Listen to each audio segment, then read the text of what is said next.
اس آیت کو لے کے، ان آیتوں کو لے کے ہم پر فٹ کرتے ہیں کہ تم بھی کہتے ہو کہ ہمارے بزرگوں کا یہ معمول ہے، تو یہ کہنا غلط ہے، اللہ نے مذمت فرمائی۔ ارے وہاں مذمت ان کی ہے جو کفر و شرک عقیدے پر تھے، بزرگوں کو ماننے کے لیے تو اللہ تعالیٰ نے کئی آیتیں نازل فرمائی، کئی حدیثیں ہیں کہ اولیاء کرام کی اتباع کیا جائے۔ روزانہ یہ وہابی بھی نماز پڑھتا ہے نا، فرض رکعتیں دن میں کتنے ہیں؟ کم سے کم کتنی ہے؟ فجر میں 2، ظہر میں 4، عصر میں 4، مغرب میں 3، عشاء میں 4 اور وتر کے ساتھ کل 20 رکعتیں ہوئی۔ ہر رکعت میں سورہ فاتحہ میں کیا یہ نہیں پڑھتے اہدنا الصراط المستقیم؟ اے اللہ ہمیں سیدھے راستے پر چلا، صراط الذین انعمت علیہم، ان کا راستہ جن پر تو نے انعام کیا، یعنی نیک بندوں کے راستے پر چلا، انبیاء کے راستے پر چلا، صدیقین کے راستے پر چلا، شہداء کے راستے پر چلا، صالحین کے راستے پر چلا۔ میں دعوے کے ساتھ کہتا ہوں کہ یہ نماز میں جھوٹی دعا کرتے ہیں، نماز میں یہ دعا کرتے ہیں کہ یا اللہ ہمیں صالحین کے راستے پر چلا، نیک بندوں کے راستے پر چلا، اور نماز کے باہر صالحین سے دور کرتے ہیں کہ نہیں، نیک بندوں سے دور کرتے ہیں کہ نہیں؟ تو یہ اپنی نماز میں سچے ہیں ہی کہاں، اور کہتے ہیں کہ ہم شرک کرتے ہیں۔ الحمدللہ جو اللہ نے ہمیں تعلیم دی، جو ہمارے آقا نے ہمیں تعلیم دی، نماز میں بھی ہم وہ دعا کرتے ہیں اور اس دعا پہ عمل بھی نماز کے باہر کرتے ہیں۔ یہ لوگ جھوٹے ہیں اپنی نماز میں، اللہ اکبر۔ تو محترم حضرات، اس طرح کی باتیں کر کے ہمارے ذہنوں کو خراب کرتے ہیں، تو آپ سپیکر کو مت دیکھیے، اس کا بیک گراؤنڈ دیکھیے کہ وہ ریال اور ڈالر پہ پلنے والا ہے یا سنی صحیح العقیدہ ہے جو صرف اور صرف اخلاص کے لیے دین کا کام کرتا ہے۔ آپ کو یہ لوگ ایسے ہی ملیں گے جو قرآن اور حدیث کو مسکوٹ کرتے ہیں ریال اور دولت کی ہوس میں، اور آپ کے بچوں کے ایمان کو لوٹ رہے ہیں۔ اب بھی آپ یہ سوچیں گے کہ نہیں، انٹرنیشنل سکول ہے، انگلش میں پڑھائی ہو رہی ہے، اچھی بات ہے، انگلش سیکھے، انگلش میں تبلیغ کام کرے، ضرور کرے، دنیا کی ہر زبان میں کرے، لیکن یہ دیکھیں کہ سپیکر کا بیک گراؤنڈ کیا ہے۔ ایسا نہ ہو کہ آپ اسے سکھانے کے لیے بھیجیں دنیاوی تعلیم تاکہ وہ کما کے آپ کو کھلائے، آپ نے اس کی پرورش بچپن سے لے کے جوانی تک کی، ایسا نہ ہو کہ جہنم میں جانے کا وہ ذریعہ بن جائے، ایمان کو کھو بیٹھے، ایسا نہ ہو۔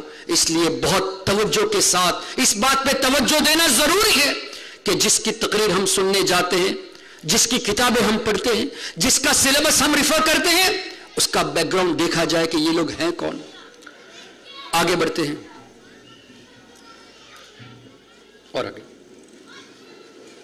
اور آگے۔ اس کے بعد حضرت سعد بن قارب رضی اللہ تعالیٰ عنہ ایک صحابی رسول، جنہوں نے سرکار صلی اللہ تعالیٰ علیہ وسلم کے سامنے قصیدہ پڑھا، جیسے حضرت حسان بن ثابت، تقریباً 30 یا 33 صحابہ کرام کی لسٹ ہمارے پاس ہے الحمدللہ، جو شاعر تھے، جو نعت سرکار صلی اللہ علیہ وسلم کے شان میں پڑھتے تھے اور شاعر بھی تھے۔ ان میں سے ایک حضرت سعد بن قارب رضی اللہ تعالیٰ، ان کی شاعری جو سرکار صلی اللہ علیہ وسلم کے سامنے انہوں نے پیش کی، اس کا ایک مصرع ہے، آپ دیکھیے دوسری لائن میں، اس طرف چوتھی لائن میں وَأَنَّكَ مَأْمُونٌ عَلَى كُلِّ غَائِبٍ، حضور کی بارگاہ میں حضرت سعد بن قارب رضی اللہ تعالیٰ عنہ کہتے ہیں کہ یا رسول اللہ صلی اللہ علیہ وسلم، اللہ نے آپ کو ہر غیب سے پہ اطلاع دی ہے، اللہ نے آپ کو ہر غیب سکھا دیا ہے۔ صحابی رسول سرکار کے سامنے یہ شعر پیش کرتے ہیں، اور حضور اکرم صلی اللہ تعالیٰ علیہ وسلم نے یہ تو نہیں فرمایا کہ تم نے شرک کیا، قُلْ لَا أَعْلَمُ الْغَيْبَ لَاسْتَكْثَرْتُ مِنَ الْخَيْرِ، جو وہاں بھی پیش کرتے ہیں، اس آیت کو پیش نہیں کیا، اس لیے کہ سرکار تو جانتے ہیں نا کہ وہ آیت یہ کہہ رہی ہے کہ ذاتی طور سے اللہ کے سوا کوئی نہیں جانتا۔ یہ کہاں کہتی ہے کہ اللہ تعالیٰ کسی کو غیب کا علم دیتا نہیں، یہ کہاں ثابت ہے؟ وہاں تو یہ ہے کہ ذاتی طور سے اللہ جانتا ہے، اللہ کے سوا کوئی نہیں جانتا۔ اور صحابی رسول کا عقیدہ یہ ہے کہ وہ بھی یہی کہتے ہیں کہ یا رسول اللہ، ذاتی طور سے تو اللہ جانتا ہے، لیکن اللہ نے آپ کو ہر غیب پہ مطلع کیا ہے، ہر ہر غیب عطا فرمایا. سبحان اللہ. اس کو نبی کریم صلی اللہ علیہ وسلم نے قبول فرمایا. اور ایک روایت آتی ہے کچھ بچیوں نے قصیدہ پڑھا, اس میں جب غیب کی بات آئی کہ ہم میں وہ نبی ہے جو کل کی بات بتا دیتے ہیں, سرکار صلی اللہ علیہ وسلم نے اس کو روکا اور فرمایا کہ آگے پڑھو. اس حدیث کو لے کے اس کو بھی مسکوٹ کر کے کہتے ہیں, دیکھو سرکار نے فرمایا نا میں کل کی خبر نہیں جانتا, بچیوں نے یہ کہا اس لیے میں نے روک دیا. وہ حدیث پیش کر کے یہ ثابت کرنا چاہتے کہ حضور غیب نہیں جانتے, جبکہ اس کو مسکوٹ کیا. اس حدیث کا کیا کہو گے جہاں سرکار نے قبول فرمایا کہ ہاں میں غیب جانتا ہوں, صحابی رسول کو نوازا بھی, قبول فرمایا, اور اس کو نقل بھی تمہارے امام حافظ ابن کثیر نے کیا ہے, یہ بھی تفسیر ابن کثیر میں ہے, اور تم نے انگلش ورژن میں اس کو بھی ہٹا دیا. کیوں؟ تمہارا کہنا یہ ہے کہ نبی کو غیب داں جاننا یہ کفر ہے. معاذ اللہ رب العالمین. وَإِذْ صَرَفْنَا إِلَيْكَ نَفَرًا مِّنَ الْجِنِّ يَسْتَمِعُونَ الْقُرْآنَ. سورہ احقاف کی اس آیت کے تحت تمہارے امام حافظ ابن کثیر نے حضرت سعد بن خارب کے شعر کو نقل کیا, اور تم نے انگلش ورژن میں اس کو ہٹا دیا تاکہ تمہاری چوری پکڑی نہ جائے. لیکن اعلی حضرت کے غلاموں سے بچ نہیں پاؤ گے. ہم الحمدللہ علماء کرام کے, سنی علماء کے غلام ہیں, اور یہ ہمارے علماء کرام کا فیضان ہم پر ہے. اعلی حضرت کی غلامی کا صدقہ ہے. اگرچہ میں جاہل ہوں, میں آپ لوگوں سے چیلنج کرتا ہوں, سچے ہو تو سامنے آ جاؤ, لیکن انشاءاللہ کبھی یہ نہیں آ پائیں گے. باتیں ضرور کریں گے, کبھی آئیں گے نہیں. ہمارے پاس ان کا پورا ریکارڈ ہے, کہاں کہاں کیسی کیسی چوری کی ہے ان لوگوں نے. الحمدللہ ثم الحمدللہ, یہ اعلی حضرت کا فیضان ہے. محترم حضرات, یہ سب اس لیے بتایا جا رہا ہے کہ آپ کے ذہن میں رہے, اور آپ بھی ان کو بلا خوف ان سے سوال کیجئے کہ تم نے یہ کیا کیوں. تمہارے امام نے جو حدیثیں ہمارے عقائد کے تعلق سے پیش کی ہے اس کو ہٹایا کیوں؟ تو کہیں گے مختصر کرنی تھی. تو مختصر کرنا تھا تو دوسری حدیثیں جو فضائل کے تعلق سے اس کو ہٹا دیتے, اعمال کے تعلق سے ہٹا دیتے. ایمان کے تعلق سے حدیثوں کو کیوں ہٹایا؟ ان کی چوری پکڑی جائے گی. بلا خوف آپ ان سے سوال کریں, اور ضرورت ہو تو الحمدللہ یہ غلام رضا حاضر ہونے کو تیار ہے. جہاں کہیں انشاءاللہ ہمارے علماء کرام حاضر ہو جائیں گے. لیکن یہ بھی دعوے کے ساتھ کہہ دیتے ہیں یہ کبھی سامنے آئیں گے نہیں. آنے کا دعویٰ کریں گے, وقت آنے پر یہ پھر جائیں گے. اور الحمدللہ سنی کبھی بھاگتا نہیں ہے. سنی نہ کسی سے ڈرتا ہے, نہ کسی میدان سے بھاگتا ہے. آپ تاریخ اٹھا کے دیکھ لیجئے, ہمارے اکابرین نے بڑے بڑے مناظرے کیے. حاجی صاحب ہیں جنہوں نے کئی علماء کرام کی زیارت کی ہے, ان سے پوچھ لیجئے کتنے مناظرے ایسے ہوئے اور ہونے والے تھے, وقت طے ہونے کے بعد وہ لوگ آئے ہی نہیں, اور آئے تو بھی بھاگ کے جانا پڑا. یہ سب عشق مصطفیٰ کا صدقہ ہے. آگے بڑھتے ہیں. یہ لوگ مولد کے بارے میں کہتے ہیں نا کہ مولود یہ بدعت ہے. یہ مظفر شاہ نے شروع کی تھی میلاد منانا, نبی نے میلاد نہیں منایا. یہ کہتے ہیں صحابہ نے نہیں منایا, 300 یا 400 ہجری کے بعد مظفر شاہ نے منایا. therefore this is بدعت. میلاد کا مطلب, مولد کا مطلب انہوں نے آپ کے سامنے غلط پیش کیا. ابن تیمیہ نے لکھا اپنی کتاب, یہ کتاب ابن تیمیہ نے اپنی کتاب میں لکھا, آگے کا پیج دیں, کہ جس طرح کرسچینز میلاد مناتے ہیں, جس طرح نصرانی میلاد مناتے ہیں عیسیٰ علیہ السلام کا, اس طرح منانا یہ غلط ہے. ہم بھی تو مانتے ہیں, اس لیے کہ وہ حضرت عیسیٰ علیہ السلام کو اللہ کا بیٹا سمجھ کر میلاد مناتے ہیں, ہم اللہ کا نبی سمجھتے ہیں. بہت بڑا فرق ہے. ہم نے سرکار کو اللہ کا بیٹا تو نہیں مانا, ہم نے حضور صلی اللہ علیہ وسلم کو نہ اللہ مانا نہ اللہ کا بیٹا مانا. تو ہم نے جب میلاد کیا تو کرسچینز کا کوئی تعلق اس سے ہے ہی نہیں. آگے ابن تیمیہ لکھتا ہے وَأَمَّا محبت للنبی صلی اللہ علیہ وسلم وتعظیما، رہی بات حضور اکرم صلی اللہ تعالی علیہ وسلم کی کہ ان کی تعظیم میں، پیچھے ان کی تعظیم میں، ان کی توقیر میں میلاد منایا جائے تو یہ ایسی ہے قد یصیبہم علی ہذہ المحبہ والاجتہاد کہ اللہ تعالیٰ یقیناً اس کو اس محبت سے میلاد منانے پر اجر عطا فرمائے گا. کس نے لکھا؟ امام الوہابیہ، جس کو یہ لوگ شیخ الاسلام ابن تیمیہ کے نام سے یاد کرتے ہیں.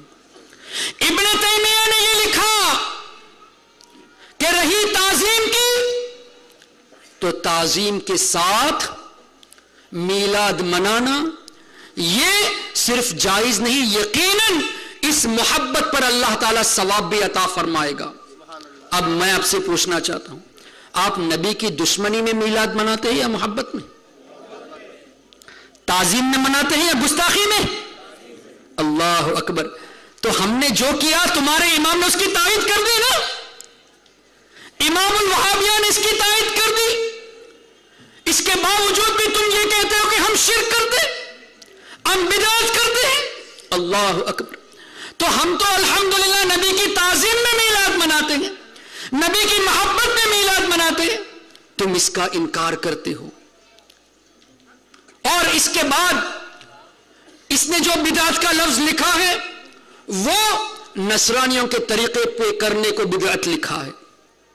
اور انگلش میں جو ورڈ سیلیبریٹنگ میلاد النبی کا ہے، اس سے ان لوگوں کو بہت بڑی الرجی ہے. اس لیے کہ لفظ سیلیبریشن جب آتا ہے تو لوگوں کے ذہن میں یہ بات آتی ہے کہ سیلیبریشن کا مطلب جیسے برتھ ڈے سیلیبریشن ہوتا ہے تو کیک کاٹنا، موم بتیاں جلانا، مرد اور عورتوں کا خلط ملط ہونا، میوزک کا چلنا، ناچ گانے ہونا، یہی عام طور سے سیلیبریشن کا معنی لیا جاتا ہے. تو اس سیلیبریشن کے ورڈ سے مسکوٹ کر کے ہم کو یہ کہتے ہیں کہ تم سیلیبریٹ کرتے ہو، یہ کرسچین کا طریقہ ہے. جبکہ اس سیلیبریشن کو تعظیم کی حیثیت سے کرنا تمہارے امام نے جائز لکھا اور باعث ثواب لکھا. ہم تمہاری اس الرجی کو دور کرنے کے لیے ہم مطالبہ کرتے ہیں کہ سیلیبریشن کا ورڈ ہٹا دو. میلاد کیا ہے؟ سرکار صلی اللہ علیہ وسلم کی پیدائش کا ذکر، حضور کی پیدائش کے وقت جو جو معجزات ظاہر ہوئے اس کا ذکر، سیدہ آمینہ رضی اللہ تعالی عنہ نے جو جو عجائبات دیکھے اس کا ذکر، سرکار صلی اللہ علیہ وسلم کی مبارک بچپنے کا ذکر، یہی تو میلاد میں ہوتا ہے. تو آپ بجائے اس کے کہ سیلیبریٹنگ میلاد لکھو، کممریٹنگ میلاد لکھ دو.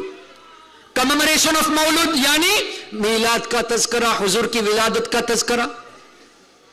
یہ لوگ جانتے ہیں لیکن جان بوجھ کر لفظ سیلیبریشن کو رکھ کے مسکوٹ کر کے آپ کو میلاد سے ہٹانا چاہتے ہیں اور آپ کے ذہن میں یہ بات ڈالتے ہیں کہ یہ سیلیبریشن کرسچین کا طریقہ ہے اور ابن تیمیہ کا حوالہ بھی دیتے ہیں، لیکن اس اصلیت کو چھپاتے ہیں جہاں خود امام ابن تیمیہ نے، ان کے امام ابن تیمیہ نے لکھا کہ اگر تعظیم کے طور پہ نبی کی محبت میں کیا جائے تو یہ باعث ثواب ہے.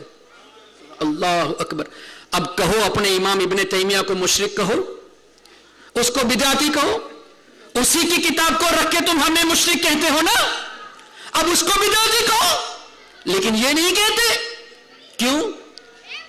اپنے امام سے محبت ہے، اپنے امام کی تقلید کرتے ہو. ہم سے کہتے ہو تقلید کرنا شرک ہے، چاروں ائمہ کی تقلید کرنا شرک ہے، اور تم بھی تو اپنے امام کی تقلید کرتے ہو، اس کے کہنے پر فتویٰ دیتے ہو.